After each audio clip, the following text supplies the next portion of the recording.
My mom was dying. Her last wish was to see me married. I begged my girlfriend, Chloe Vance, for 27 days before she finally agreed to go with me to get the license. I waited at City Hall until it closed, but she never showed up. That same day, Chloe's childhood best friend, Ethan Hayes, posted a picture of their marriage certificate on Instagram. The caption read, "Crazy to think it's almost been a month. 3 more days." That's when I knew that from the very first day, I'd started begging Chloe to marry me. She had gone and married him instead. Just then, a text from Chloe buzzed on my phone. An apology. Leo, Ethan's family was pressuring him to get married. I couldn't just stand by and watch him get forced into some loveless marriage. We're getting divorced in 3 days. I promise. After that, I'll marry you.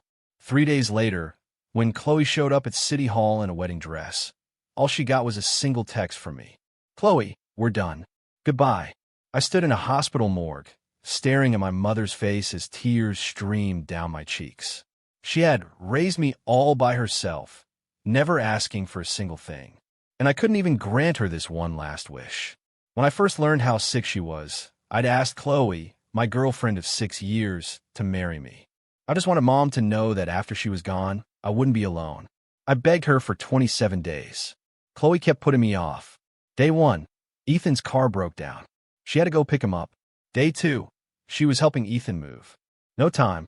Day 26, Ethan had a stomach bug. She had to go take care of him. If Ethan hadn't posted that picture today, I'd still be in the dark. I had invented 1,000 excuses for Chloe, but never once did it occur to me that she was already married. I knelt by my mother's bedside until evening when Chloe finally called. Her voice was as gentle as always. "It's so late. Why aren't you home yet? Where are you? I'll come get you." I opened my mouth, but no words came out. Before, I would have pretended to be mad, so she would coax me out of it. Then I'd have waited happily for her to pick me up. But now I couldn't manage a single kind word for her. Chloe's voice turned anxious. "Leo, where are you right now?" "The hospital." She froze, as if only just remembering that I've been taking care of my mom for weeks. "Wait for me.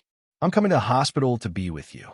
After we hung up, I swallowed my grief and stood up to start making the arrangement for Mom's funeral. But 10 minutes later, another text arrived. "Leo, I have to help Ethan with a family dinner.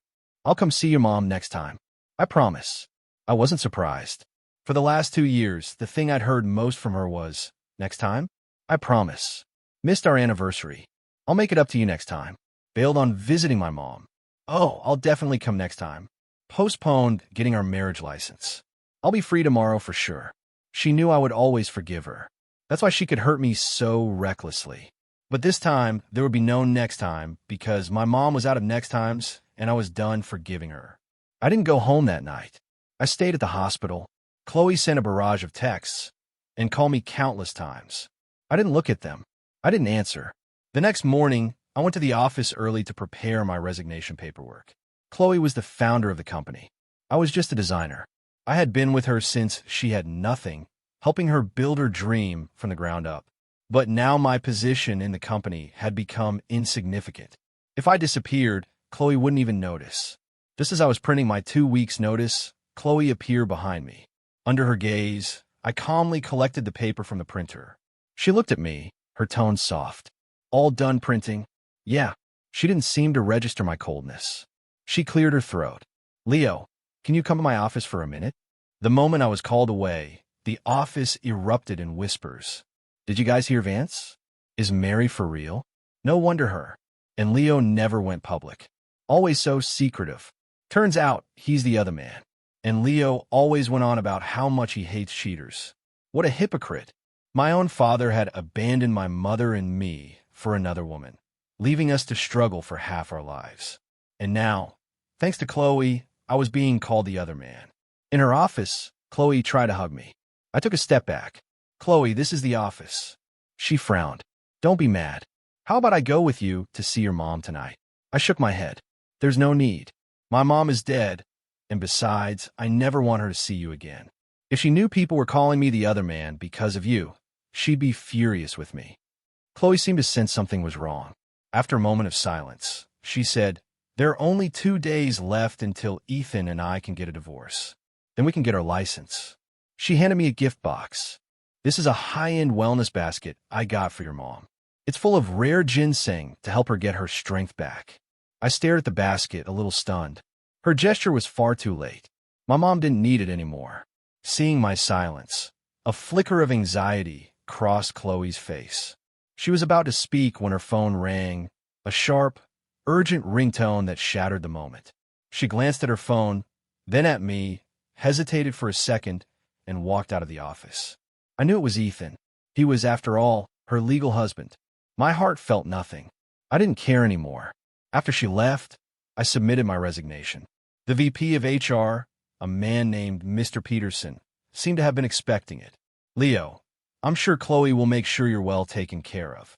I bit my lip, the absurdity of it all hitting me. It seemed everyone in the company saw me as Chloe's kept man, a piece of arm candy she supported. They assumed she had everything planned out for me, but no one believed I was her actual boyfriend, the one whose heart she had just shattered. As I was leaving the company for the last time, I ran into Chloe and Ethan by the elevators. Seeing me, Chloe's eyes darted around nervously. She instinctively started to explain, "Don't get the wrong idea. I brought Ethan here."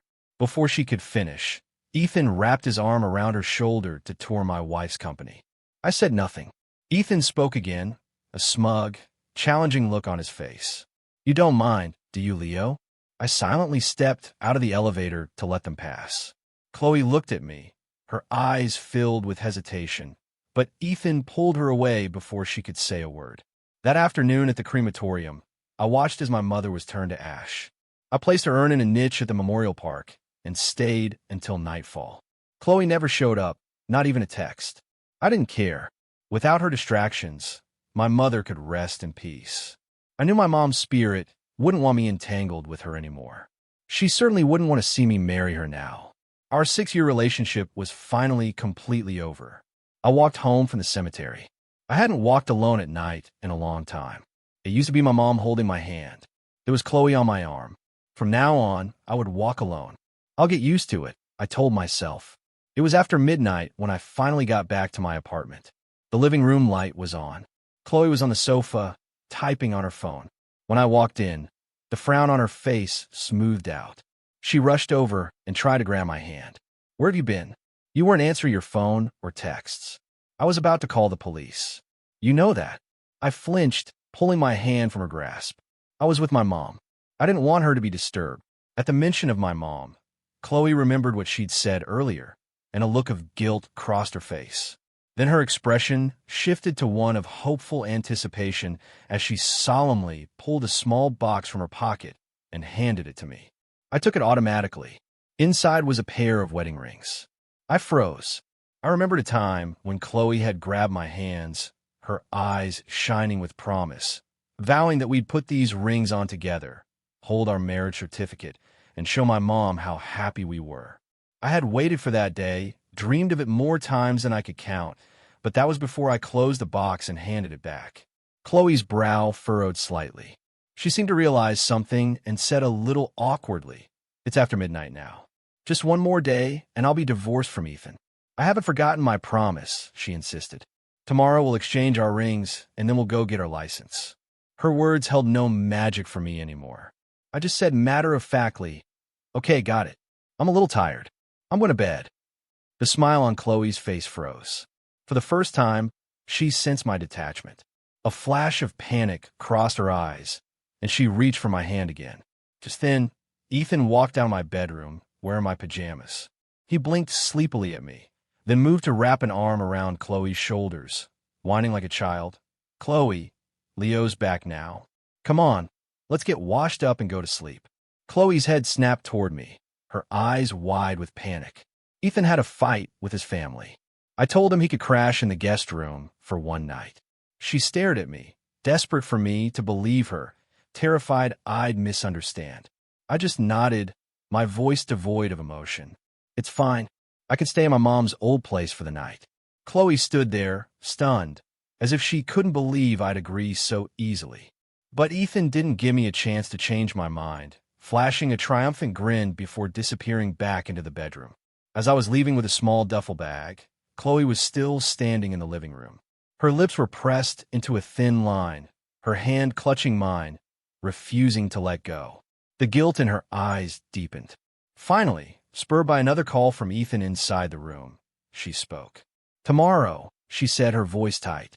"After we get the license, we'll go see your mom together." The next morning, I packed the last of my things and went back to the office for my final handover. The moment I stepped inside, my coworkers stared at me with strange expressions. When I walked past, they whispered behind my back, pointing. It wasn't until I saw Ethan Hayes sitting at my desk that I understood the bizarre atmosphere. Everyone was pretending to stare at their monitors, but their eyes kept darting toward the drama unfolding. Seeing me, Ethan looked up, his expression smug and arrogant. "I'm starting today. I want this desk. You can go somewhere else." I looked at him and nodded calmly. "Okay, I'll just get my things." Our exchange was quiet, but seeing my passive response, my colleagues assumed I was intimidated. The guilty party facing the rightful husband. With both of us present, no one dared say anything out loud. They just typed furiously on their keyboards, their contempt for me palpable. I wanted to set the record straight, but I didn't know how to begin. After all, Ethan was legally Chloe's husband. Anything I said would just be humiliating myself. As I finished packing my box and turned to leave, Chloe walked over. Seeing a box in my arms, her face tightened. "Where are you going?" Ethan cut me off, making room for me. I liked the spot.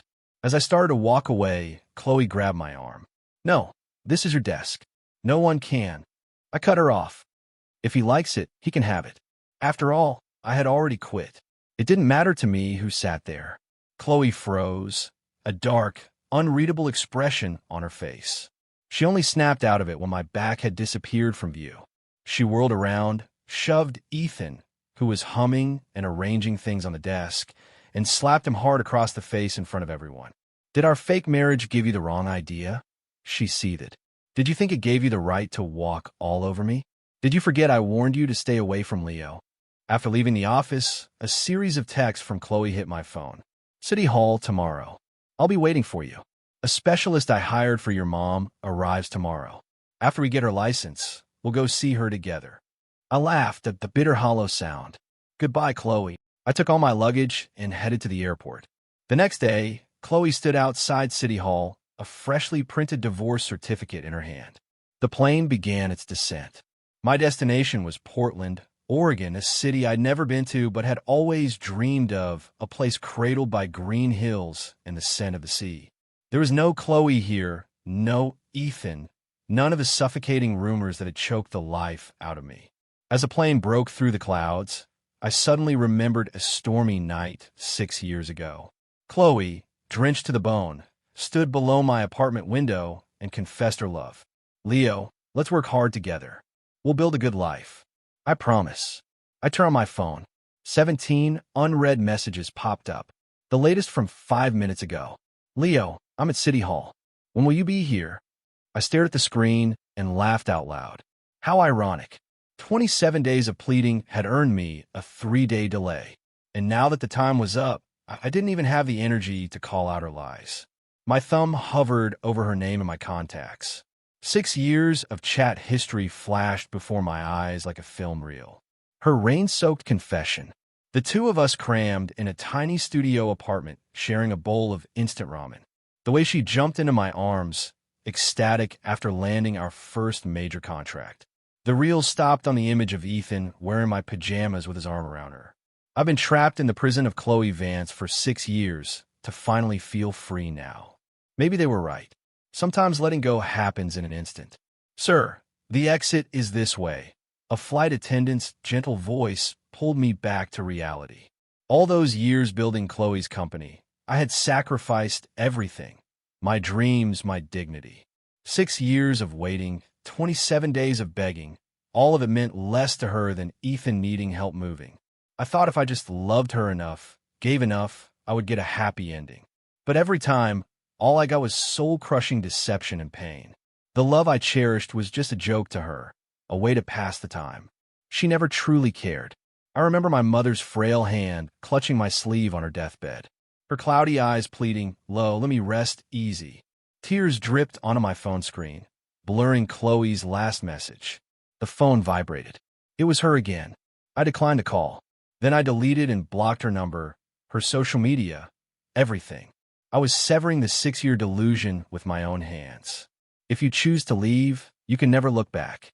Outside City Hall, Chloe stared at her phone, the divorce certificate clutched in her hand. The last message she'd sent was now marked with a glaring red exclamation point. Message sent. Delivery failed. A metallic taste rose in her throat. Chloe, Ethan, dressed impeccably in a tailored suit, ran out after her. His hair perfect, his face twisted into a smirk. He's gone. You really expect that loser to come back and beg you? The glass door reflected her bloodshot eyes. The second Ethan's fingers touched her sleeve, she violently shook him off. Chloe spun around, shoving him so hard he stumbled back against a marble pillar. She heard her voice, trembling with suppressed rage. Are you done with your act, you bastard? What did you say? Ethan's pupils contracted 27 times. Chloe laughed, a chilling sound. The sharp edge of the divorce certificate cut into her palm. In the 27 days, Leo begged me to marry him. You had a stomach bug 12 times. Your car broke down 7 times. You had a fight with your family 4 times. And even your damn chihuahua had cute gastritis twice. Ethan, do you really think I'm an idiot? A few young couples waiting to get married nearby sneakily raised their phones. The color drained from Ethan's face. You're the one who agreed to help me deal with my family. Now you're playing the victim. Where was all this devotion when Leo was actually here? Shut up. Chloe slammed her hand on the electronic cueing screen. You knew his mother. The cracked display reflected her distorted face. All the moments she'd purposely ignored came flooding back. The image of me at 3 a.m. hunched over a drafting table. My trembling fingers as I held my mom's test results. The sound of my suitcase wheels rolling across the tile floor the last time we saw each other. Ethan took a half step back, terrified by the look in her eyes, then straightened up. What's with the heartbroken act now when he was begging you to get married? Weren't you the one complaining? Didn't you say he was emotionally blackmailing you with a terminal illness? I told you to shut your goddamn mouth. Her shout sent a flock of pigeons scattering from the window ledge. When security guards rushed in with batons, they saw the famously aloof M. Vance, red-eyed and clutching her ex-husband's collar like a cornered lion. I dragged my suitcase out of the airport, the damp, salty sea breeze hitting my face. I rented an old apartment overlooking the ocean. The landlady was a silver-haired woman who handed me the keys with a warm smile. This place has good energy, son. Everyone who lives here finds their luck turn around. I looked at the faint outline of a crooked sunflower sticker left on faded wallpaper and thought of my mom, who always kept sunflowers on a windowsill. Sunflowers are the best, she used to say. They always face the light, and even if they fall, they pick themselves right back up. Tears welled up without warning. I quickly turned to wipe them away, only to see the landlady leaning against the door frame, a small pot with a green sunflower sprout in her wrinkled hands. The last tenant left it, she said, placing the pot in my arms. Her smile was full of gentle warmth. I have a feeling it was meant for you. 3 days later, I had an interview at a small independent design studio. I pushed open the glass door of the beachfront office, a portfolio under my arm. The sea breeze rustled the design sketches inside. The woman behind the desk looked up, and her almond-shaped eyes behind black-framed glasses lit up. This series wasn't part of the International Emerging Designers Expo 2 years ago. Her fingertip tapped on the very designs Chloe had forced me to withdraw. Her voice was smooth like a polished stone. This was called Captive Bird, right? I froze. I had submitted those sketches in secret while I was helping Chloe start her company. Later, Chloe said the company needed to maintain a low profile and made me pull them. I never thought anyone would remember. Yes, that was me. I clenched my fists. The memory of curling up in the company's supply closet late at night to draw came rushing back. Chloe bursting in, splashing coffee on my draft. Clients want commercial pieces, she sneered. What's the value in these broken feathers? They had immense value. It's just a shame we never saw the rest of the collection, the woman said. She stood up, her long fingers tracing the struggling bird motif on the page. A person who can draw freedom while their own wings are clipped is interesting in his own right. The woman, who introduced herself as Clara Reed, pushed her glasses up, her eyes curved into crescents. I was a judge on that panel. I gave you the highest score, you know. Report for work tomorrow. I'll triple your previous salary. The only condition is that you have to finish the Captive Bird series. Deal. M. Vance. Mr. Hayes is here again, her assistant Laura said hesitantly from the doorway. Tell him to get lost. Chloe hurled her phone at the floor. The screen spiderwebbed as the sound of Ethan's expensive leather shoes grew closer. Chloe, what's wrong? Did Leo really dump you? He dangled the keys to a new sports car, a mocking smirk on his face. The whole world knows you dropped your new husband for your old flame. Such a tragic love story. You have the nerve to mention his name. Chloe shoved him away with a force that seemed impossible for her size. If he hadn't begged me for a fake marriage, Leo would never have left. Ethan stumbled but caught his balance, his smirk widening. Who was it that said, Ethan, I'll always be on your side? Who said, we'll get divorced as soon as my family is off my back? Now it's all my fault. He slowly stood up, brushing off his suit. Chloe, you've been using my father's resources to prop up this company for years. Are you really trying to cut me loose now? The glass walls reflected their distorted figures like a grotesque puppet show. Chloe looked at the little brother she had cared for since they were kids and felt a terrifying sense of unfamiliarity. You planned all of this, didn't you? You deliberately timed the marriage for when Leo's mother was dying. You deliberately posted that picture to provoke him. So what if I did? Ethan snapped, his eyes filling with tears from the day he was 12 when she bandaged his scraped knee. I swear I'd make you see no one but me. What is Leo? Some broke art student who ate ramen with you in a tiny apartment? The company's successful now. Is he even worthy of you? Don't forget, he sneered. That startup capital came from my father. If we really start digging all your dirty little secrets. A slap. The second slap was harder than the first. It split Ethan's lip. The head of accounting, a woman named Sharon, suddenly stood up. Ms. Vance, what was the total on those personal transfers to Mr. Hay last quarter? A tide of whispers swept through the office. I heard Ethan maxed out the company card on a luxury watch last month.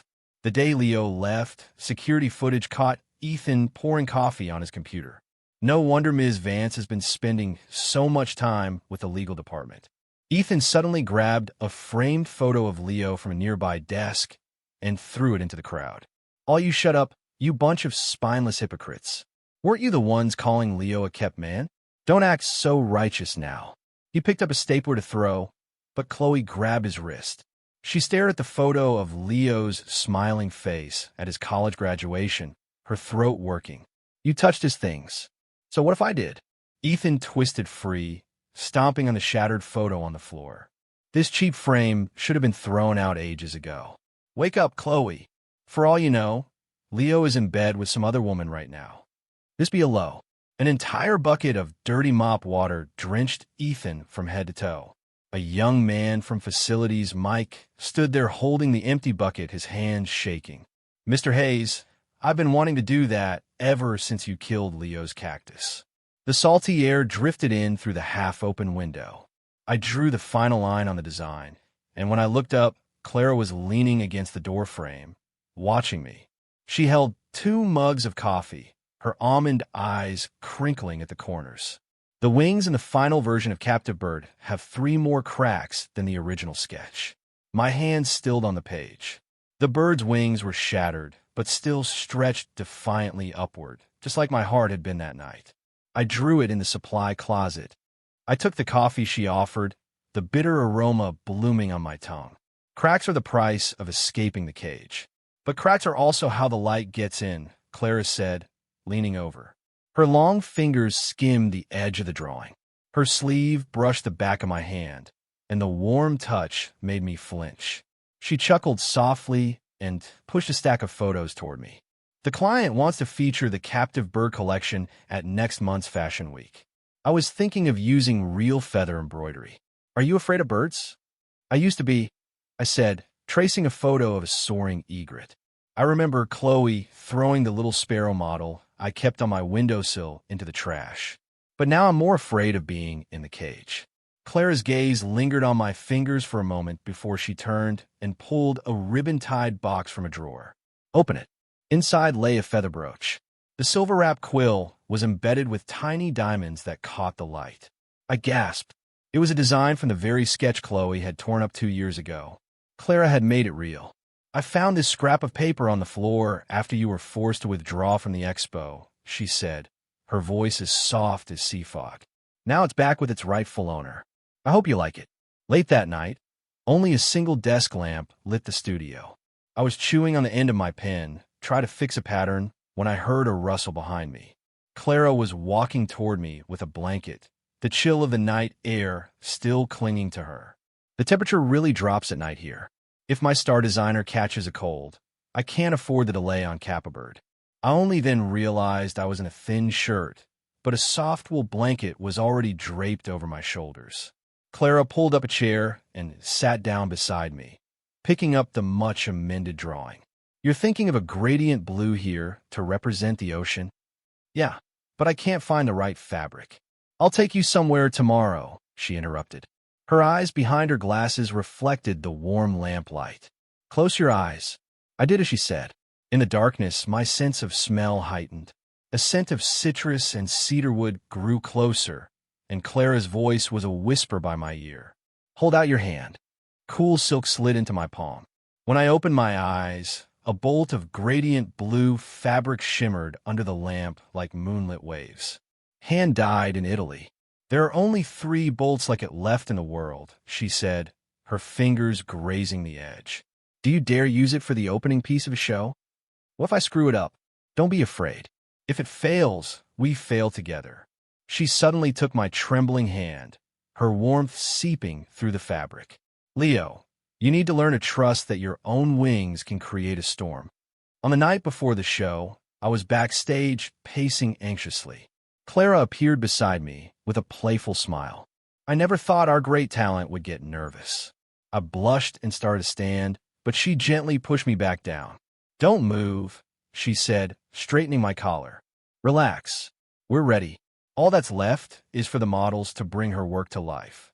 She stood in front of me, her subtle perfume calming my frayed nerves.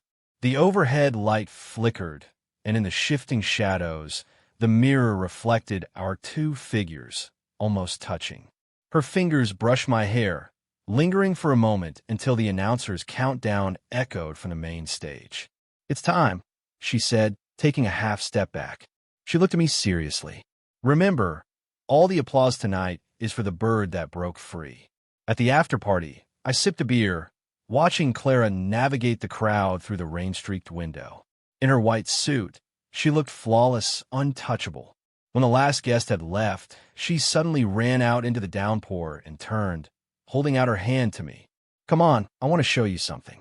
Her black Maybach sped through the night and stopped at a cliff overlooking the sea. Like a magician, Clara pulled an iron cage from the trunk. Inside, a dozen white doves fluttered. This is the true finale for Captive Bird, she said, unlatching the door. Moonlight glinted off their wings. Your turn, Mr. Designer. Set them free. I tremblingly stroked a dove's feathers, the force of its wings beating against my palm. As the last bird flew out, Clara suddenly turned and hugged me, her drenched suit cold against my chest. It feels like they're flying for you. Her warm lips brushed my collarbone before she quickly pulled away. Sorry, I think I got carried away. I grabbed her hand as she tried to retreat and kissed the corner of her mouth. The salty sea breeze and the scent of citrus mingled on her lips. She froze for a second, then kissed me back, deepening it with a fierce passion until the sound of the waves swallowed everything else. The financial holes in Chloe's company, intentionally widened by Ethan's revenge, finally collapsed the entire structure. He had tangled corporate accounts with Chloe's personal finances, creating a web of forged transfer records that tightened around her neck like a noose. Overnight, the board of directors turned on her. Media headlines screamed with scandals of her alleged embezzlement. This was you, Chloe stated, kicking open Ethan's office door. Her eyes were red like a cornered animal. Ethan slowly polished his watch. Weren't you already suspicious, Miss Vance? Why wait until now to confront me? He tossed a stack of photos on a desk. They were blurry shots of Chloe going in and out of bars late at night. If these got out, what would happen to your carefully crafted image as the heartbroken victim? Chloe clenched her fists, then let out a cold laugh. Did you really think I didn't have a backup of the evidence against your father for smuggling? The air in the office went still. A week later, Ethan's father was arrested for smuggling, and the Hay family assets were frozen. Chloe's company, ravaged by the audit, declared bankruptcy. The once gleaming office building was sealed, a monument to her ruin. "Chloe, we're even," Ethan said, dragging a suitcase at the airport security line. His face was gaunt. She stared at the scar on his wrist, the one he once used to fake a suicide attempt, and scoffed. "Even hell wouldn't want someone as filthy as you." Ethan's eyes widened. He turned and disappeared into the crowd. 3 days later, a news report from a small Southeast Asian country mentioned a yacht explosion. The name on the passport recovered from the wreckage was Ethan Hayes. The rainy season in Portland arrived without warning. I ran into the studio, clutching a stack of designs, and nearly collided with Clara, who was standing in the doorway, holding an umbrella. "Our star designer's punctuality could use some work," she teased, shaking water from the umbrella. Her glasses were fogged over. Suddenly, a hoarse voice cut through the rain. "Lo!" Chloe was standing on the street corner, soaked to the bone. Her expensive dress was wrinkled like a rag, and she clutched a faded velvet box. "I came to keep my promise," she said, her hands trembling as she opened the box. The wedding rings inside were dull in the gray light. "You have a terrible memory, Miss Vance," I said with a small, cold laugh, my fingers tracing the cracks on my feather brooch. "The promise attached to those rings was shattered into dust the 27th time you ran to Ethan. You think showing up with a cheap ring can atone for what you did?" Clara stepped forward and linked her arm through mine. "You destroyed 6 years of his life. Are you going to smash what little dignity he has left?" Chloe stumbled backward, but stubbornly held out her hand. "Give me one more chance. I don't want anything else. I just want you." "You have nothing left to offer," I said calmly, cutting her off. "Chloe, your penance couldn't even water the grass on my mother's grave." Clara pulled a silver feather brooch from her pocket, the one she'd made for me. It gleamed coldly in the rain. "Do you recognize this, Miss Vance?" Chloe's pupil shrank. It was the design from the sketch she had torn to pieces. "You tore up a piece of paper," Clara said, pinning the brooch to my collar. "But he grew new wings." "Enough." The last shred of her composure shattered. Chloe pointed a shaking finger at Clara and laughed manically. "You think you've won? Deep down, he's still the same boy who used to make me instant ramen. You just picked up what I threw away." Slap! The force of the blow snapped her head to the side. I shook my stinging hand, a storm finally breaking in my eyes. That was for insulting my mother's dying wish. I slapped her again, a sharp backhand. That was for trampling on 6 years of my life. As my hand rose for a third time, Clara caught my wrist. "Don't dirty your hands." "Get her out of here," Clara said to the 2 security guards who had appeared behind me. They grabbed Chloe and dragged her away. Clara took my arm, her touch warm and firm. "Chloe," I said, turning for one last look at her crumpled figure in the rain. "You are completely and utterly rotten." 3 months later, under the glare of flashing cameras, the final chapter of the Captive Bird collection brought the house down. Shattered wings had been transformed into cloaks of gold leaf. For the finale, thousands of white doves were released, soaring into the sky from behind me. In front of a television in a cheap, mild Jew apartment, Chloe watched, empty liquor bottles piled at her feet. When the news cut to a shot of me placing an engagement ring on Clara's finger, she smashed her bottle, the shards digging deep in her palm. "Congratulations," she toasted to the empty air. Half a bottle of cheap whiskey in her hand, blood mixed with the liquor, dripping onto Ethan's death certificate on the floor. We both got exactly what we deserve. The end.